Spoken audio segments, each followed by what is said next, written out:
Greetings, Doom fans, and welcome to another Fireside Rant here at the Collapse Cafe of the Doomstead Diner.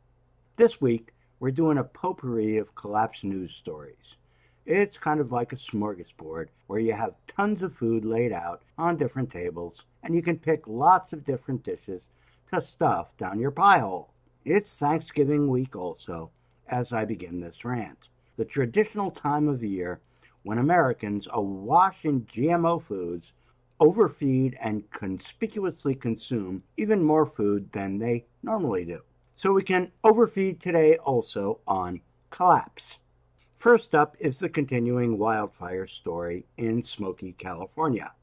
Latest numbers as I record this rant have 79 dead people and about 1,000 missing and unaccounted for.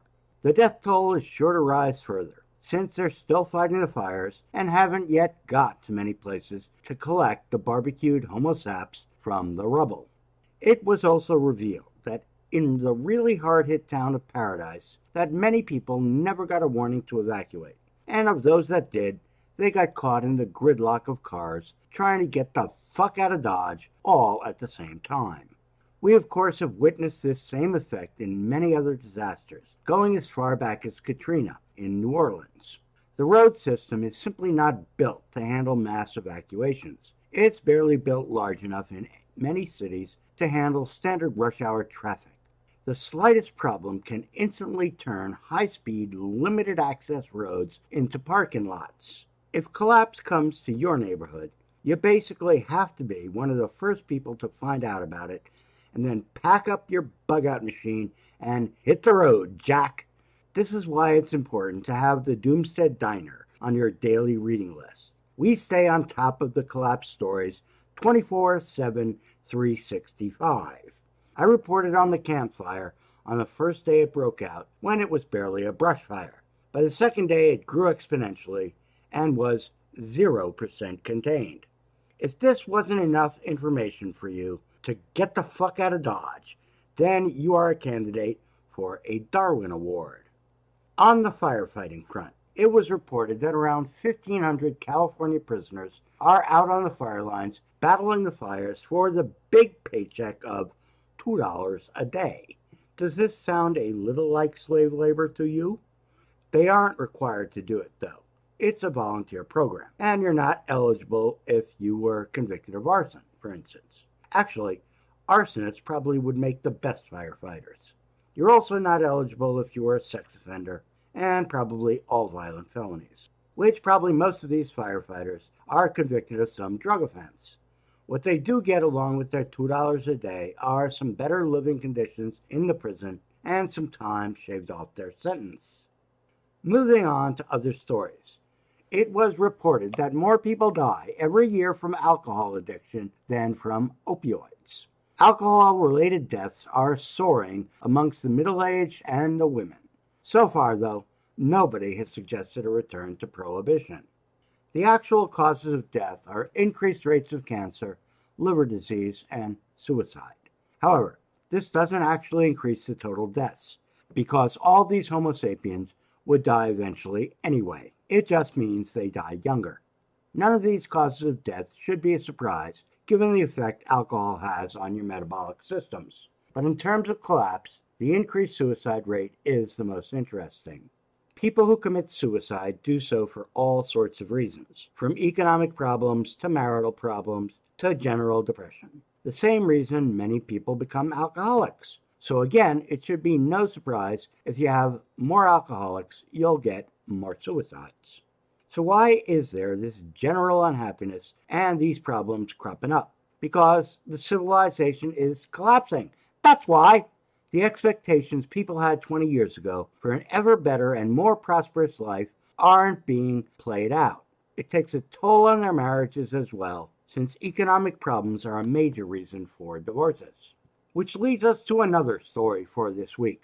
Apparently, millennials are having less sex than their counterparts in high school and college did 20 and 30 years ago, despite internet apps for hookups, free access to birth control, lower rates of AIDS, and generally more acceptance of various sexual practices like homosexuality, BDSM, and anal sex. This is attributed by psychologists to fewer people coupling up. Why is that happening? The reason there is a lack of economic opportunity. Millennials don't see a bright future for themselves, not one they want to get married in and raise children they can't afford.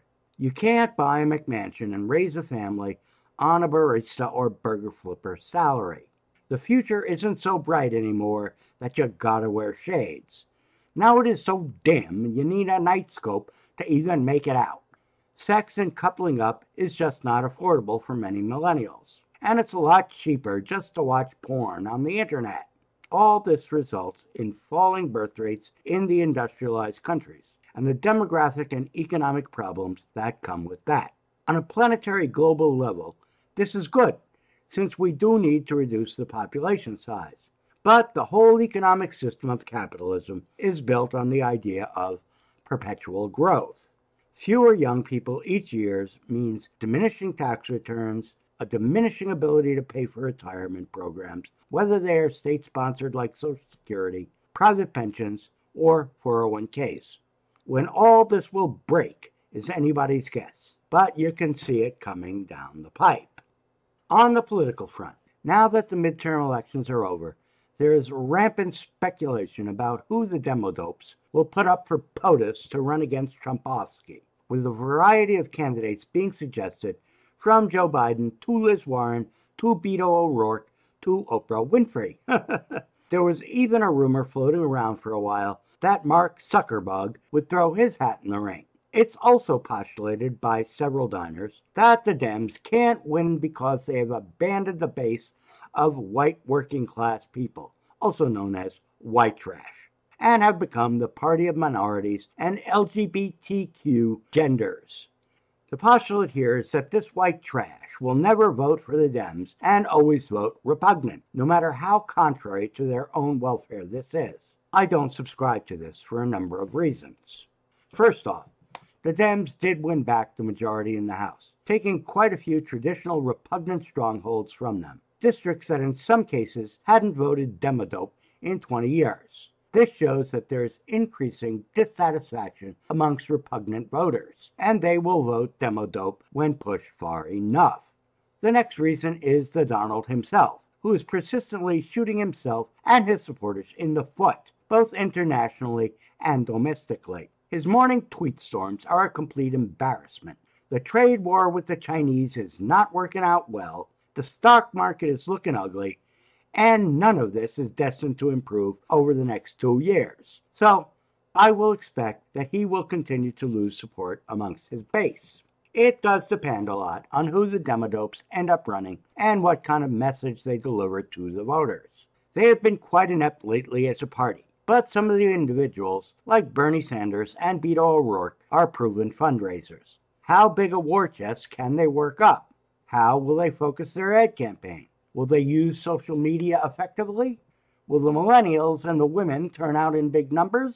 All these questions impact on this election and who can win it, and I think it is far too early to say that Trumpovetsky can't be beat. Finally, to cap off this Thanksgiving week of conspicuous consumption, now in the era of Amazon and online shopping, Black Friday has morphed into a week-long marathon of sales with various vendors offering daily deals on some piece of merchandise or another. You get the ads for these things programmed to stuff you have looked at or bought previously, along with emails hitting your inbox on a daily basis entreating you to buy. I also recently joined Amazon Prime to see if I could reduce the exorbitant shipping costs to Alaska. And they just have pages and pages of deals going on just about any product you can name. But the deals are time limited, so if you want to get them, you got to keep checking out the pages to see what's on sale. So far, I have resisted the urge to buy anything. There really isn't anything I need at the moment, and not too much I really even want. I don't have anyone to buy Christmas gifts for either, so mostly I'm just window shopping. The number of different products you can buy now is just astounding. It's like you're watching the big blow-off top at the end of industrial civilization. If you do go shopping at Amazon, do it from the smile.amazon.com subweb of Amazon. Amazon will make a donation to your favorite charity, and it doesn't cost you anything extra. You can designate the Sustaining Universal Needs Foundation of Boiling Springs for Amazon's contribution. Make your purchases count for building a better tomorrow. And that's all the doom. This time until next time, here on the Doomstead Diner.